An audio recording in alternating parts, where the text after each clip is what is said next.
Hey girl, come here.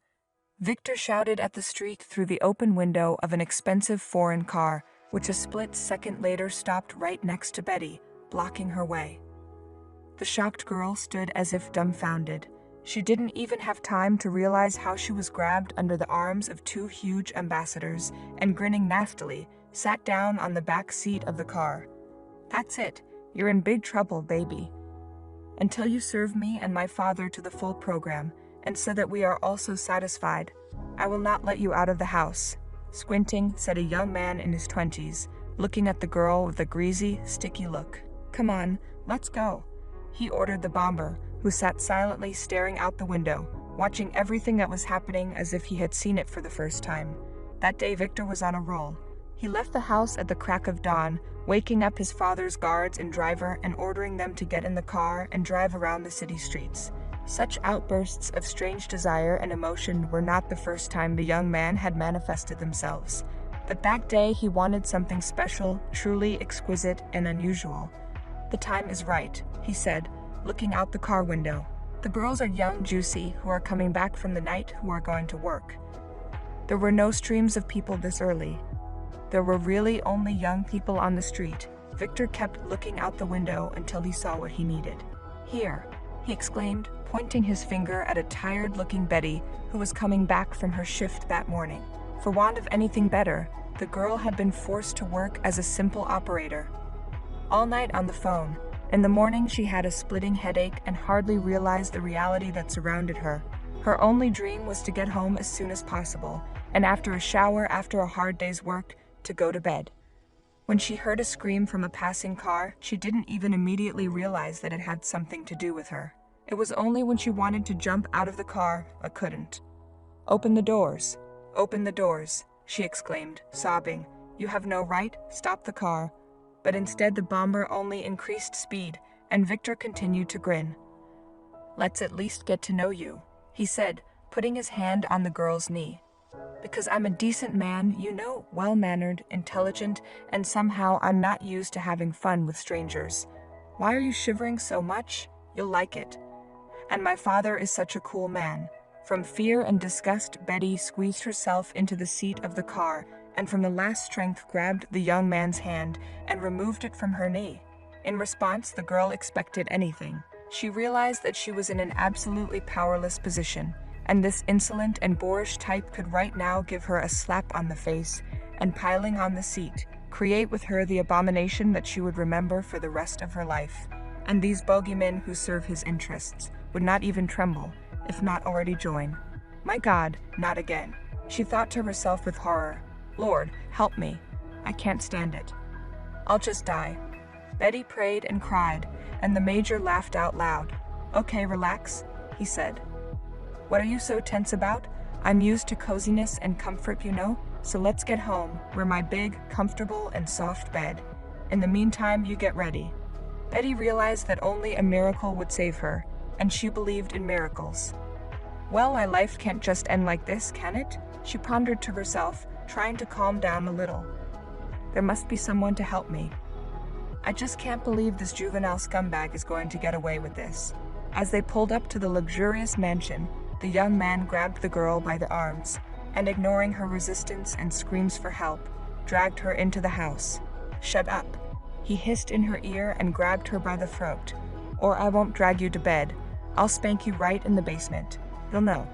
Sobbing with helplessness, Betty realized that she could not escape the terrible fate that fate had prepared for her. And why her? What had she done to deserve it? Had she not had enough trials? Thoughts were spinning in her head one after another, and in the depths of her soul, she continued to pray desperately that the horror that would spoil the rest of her life, leaving deep wounds in her soul and body, would not happen. "What's going on here?" A middle-aged woman who had come down from the second floor asked in a commanding voice. As soon as she heard the screaming and fussing on the first floor, she immediately came out of her room to see what was wrong. And when she saw Victor holding the arms and throat of the bursting-out Betty, she turned pale. "And take your hands off her," she commanded. But Victor did not even move. The young man was greatly surprised by the behavior of his mother, who knew about all his pranks, but never prevented them. "I did not understand. Are you deaf?" she continued, having already snapped at a shout. At that moment, the woman could not think of anything except that the noise did not come running to her husband, who that day was so tired at work that he fell asleep right in his office. "Mom, what's the matter with you after all?" Victor asked with a smirk. "Have you decided to fight for morality? Why should I? It's just an ordinary skin. Look how she is trembling in anticipation of bright and voluptuous moments. Get out of my way." Victor knew Maddie had a heavy hand. Once, when he'd met her wrath, he'd gotten such a slap on the wrist that his head hadn't gone away for a month. Then Victor was still a teenager, but he remembered it for the rest of his life. And now the young man simply did not realize the seriousness of the situation. He was sure that his mother was only pretending in front of a stranger, that she did not justify her son's actions, and having broken the comedy a little, she would let him go upstairs, and if something started to happen, she would justify him again, telling the investigation that the girl herself asked to visit and gave it to him. What's the big deal? Victor did not doubt for a second that it would be so, but he could not even imagine that this time it was much more serious, and his mother's disobedience would turn into extremely unpleasant consequences for him.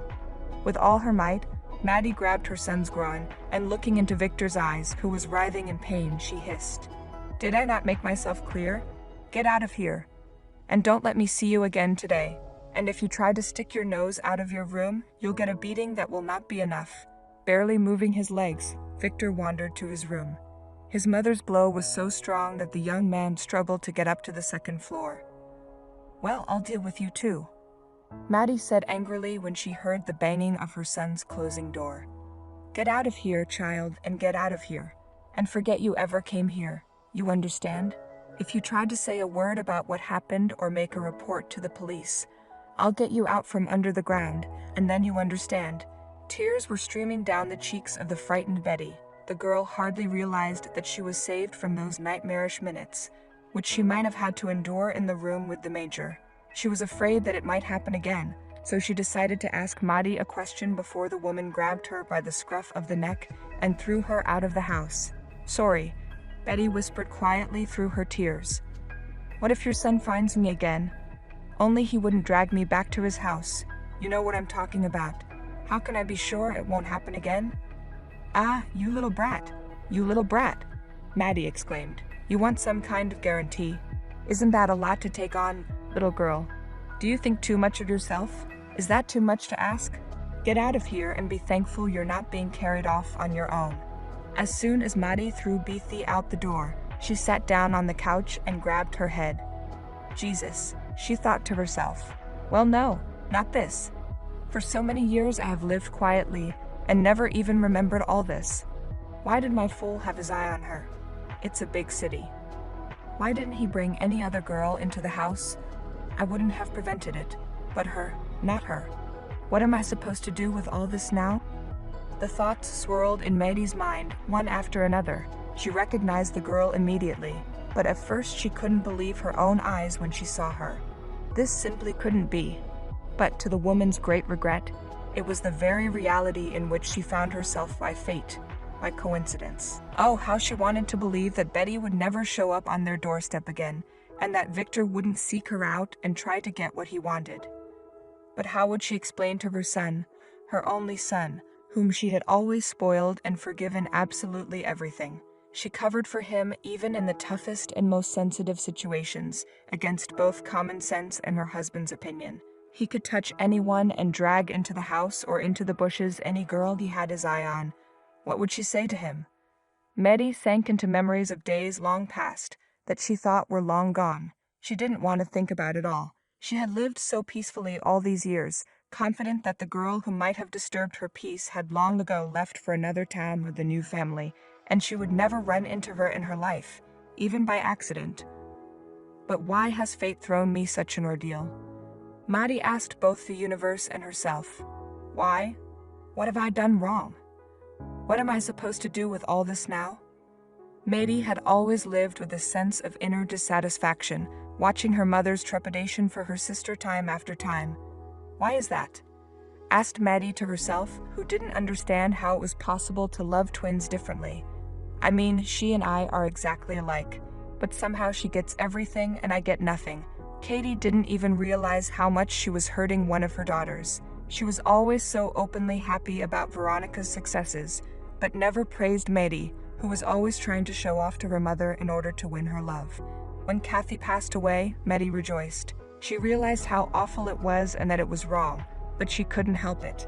She was pleased that Veronica had lost her main pillar in life, her mother, who always gave in to her and supported her every decision.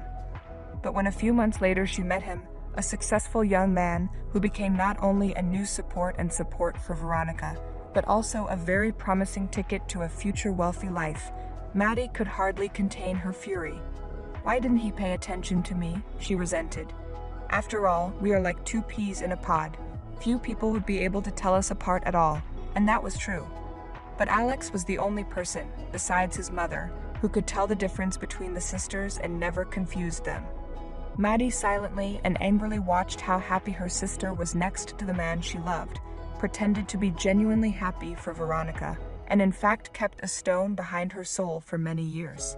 Not a single muscle did not tremble at the woman when Veronica was hit by a car, and Alex was left alone in her arms with a small daughter. At that moment, Maddie thought of only one thing. It was time to take the bull by the horns, and immediately after her sister's funeral, she began to woo the grief-stricken widower, who, being at that moment too morally weak to resist persistent female charms, fell for Maddie's kindness and compassion.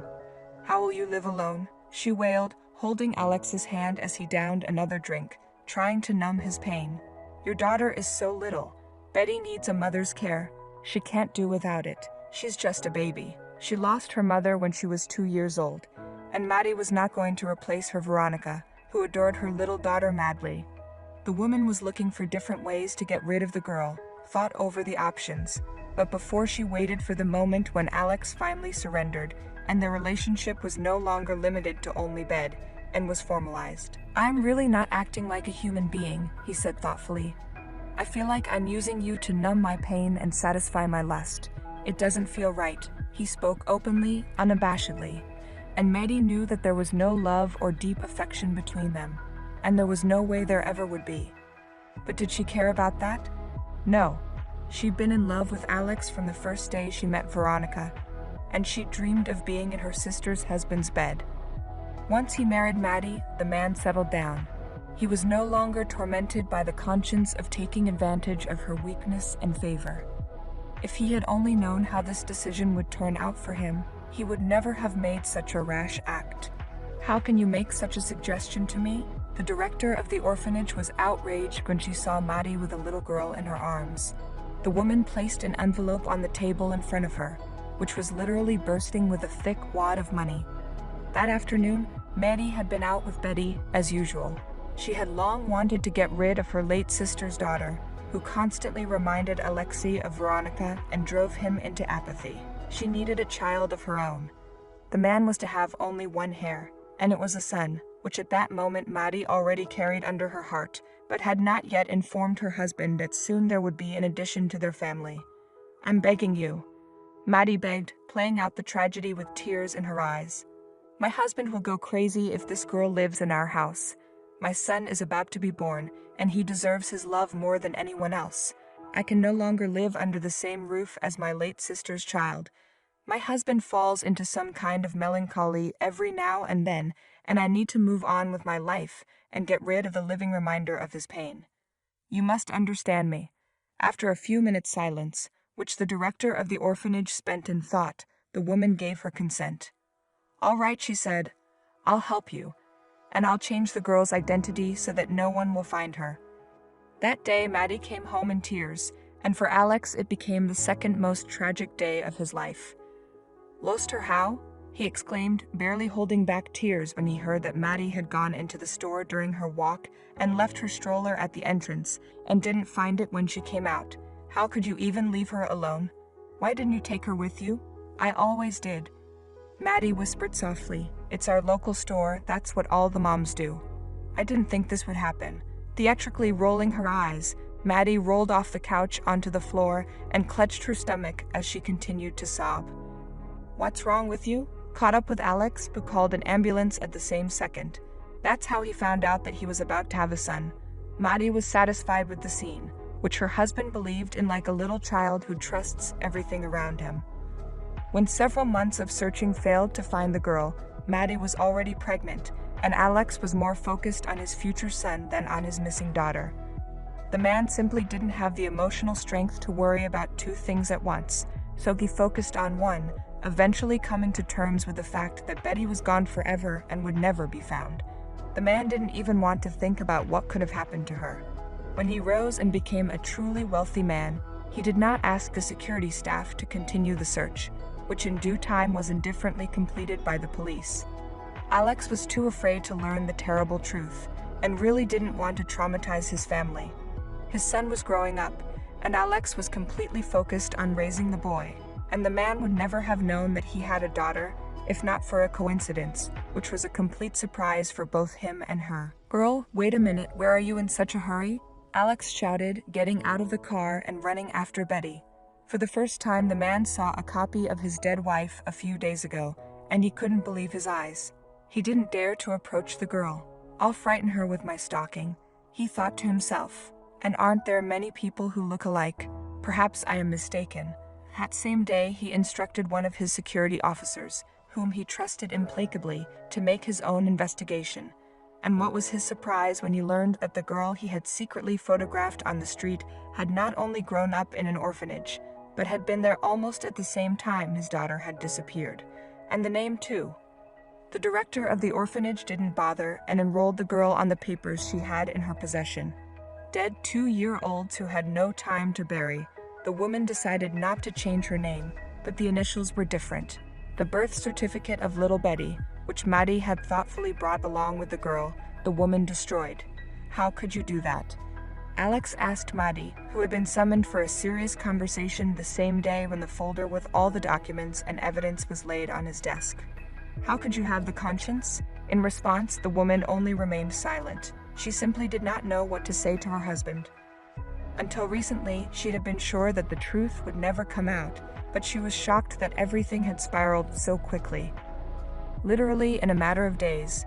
"Damn that Betty," the woman thought to herself, and Alex on the same day announced to his wife about the divorce, and to his absent-minded son that he had bought him a small apartment on the outskirts of the city, where he would have to move in the near future. "Father, but how so?" exclaimed the young man. "It's not fair. It's not fair that you've been getting away with everything. Your mother was always covering for you, and I was forced to do it. And you grew up to be an arrogant, unscrupulous bastard who does nothing but eat at my expense and make a fool of himself at every turn. It's all quite fair." The man answered sternly, and for the first time Victor realized that his father was serious. When Alex found out what his son had almost done to Betty, he was furious. The girl, who was scared to death of the man who ran out of the car, told him everything to his face. "Why did you run like that?" he asked Betty, whom he had managed to stop to tell her that she had a father. The story of being kidnapped right on the road was creepy, and when the man realized that his son had done it in his own car, momentarily deprived the young man of his transportation. "You can ride the bus. You can ride the bus. You won't fall apart," he said sternly, and took away Victor's second set of car keys. While Maddie and Victor were getting used to their new life in separate apartments, Alex and Betty were building a relationship they hadn't had in years. I didn't know anything," repented the man, who sincerely repented for not being able to find out the whole truth at that time. "There were no connections and opportunities, and I didn't want to." Focused on his son, and tried to give him all his love, and it turned out that behind his back, his wife deprived the most precious person for him, father. "I'm sorry, girl, I'm sorry," Alex said, hugging Betty tightly. "I'll do everything to correct the misunderstanding, which was my fault." And Betty didn't blame him for anything. On the contrary, she was very glad that she had found a close person and a home, to which she moved from the old room, which she received immediately after graduation from the orphanage. Every day their relationship became warmer and warmer. Together with her father, she visited her mother, whom she had never known, at the cemetery, and together they never ceased to marvel at how people so similar in appearance could be so different inside. They have the same face, Alex reasoned, and such different souls. One of them is as light and pure as the sky on a clear day, and the other one is as black as soot.